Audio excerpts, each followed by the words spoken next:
profondeur sous le sable. Le royaume a disparu et une ville fantôme existe depuis la désertification de la mer il y a des milliers d'années.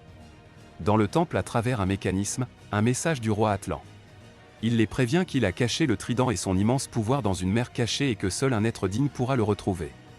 Une carte leur est donnée qui leur indique leur prochaine destination, les côtes de la Méditerranée. En Sicile, Mera découvre les beautés de la culture humaine et des sentiments secrets entre les deux. Dans les océans, Orm adhère un nouveau royaume, celui des Fishermen, un peuple ayant évolué en homme-poisson. Orm tue leur roi, qui refusait la guerre et menace son héritière pour rejoindre sa guerre.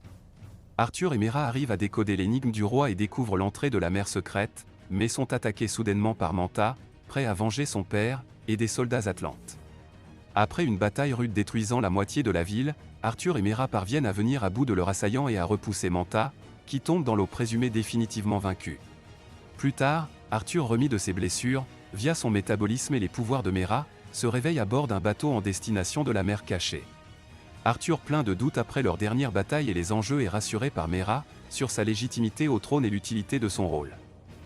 Étant sorti de deux mondes, il peut être celui qui leur permet de coexister. Pendant ce temps, Orm, après l'échec de son opération avec Manta, fait arrêter Vulko, qu'il sait avoir été le mentor d'Arthur et son allié. Il le condamne à une exécution après l'avoir vu détruire le monde de la surface. Du côté d'Arthur et Mera, ils arrivent au point indiqué et sont attaqués par les créatures des profondeurs, des Atlantes ayant régressé pour devenir des bêtes. Puissants comme des Atlantes, Mera et Arthur n'ont d'autre solution que de se plonger dans les profondeurs à la recherche de la mer cachée, et traversent cet océan de monstres. Ils s'enfoncent de plus en plus dans cette mer, seulement aidés d'une torche pour défaire les créatures sous-marines. Ils découvrent au fond un portail créant une tempête sous l'océan. En entrant dedans, ils sont alors transportés dans une dimension parallèle, où des bêtes préhistoriques survivent. Une créature sauve Mera de l'eau et en se découvrant, Arthur revoit pour la première fois sa mère. La reine Atlana est en vie. Après plus de 30 ans, celle-ci le reconnaît et enlace son fils. Elle a été sacrifiée par le père d'Orm à mourir par la fosse, mais combattante, elle a survécu comme eux. Elle s'excuse auprès d'Arthur d'être partie et lui enlève le poids de sa culpabilité vis-à-vis de sa mort. Aucun retour par le portail n'est possible sans le trident, mais celui-ci est protégé par un monstre gigantesque, le Karaten. Seul le vrai roi peut le retirer. Arthur se rend dans la tanière du Karaten, au point le plus profond de ce monde, et trouve la tombe d'Atlan.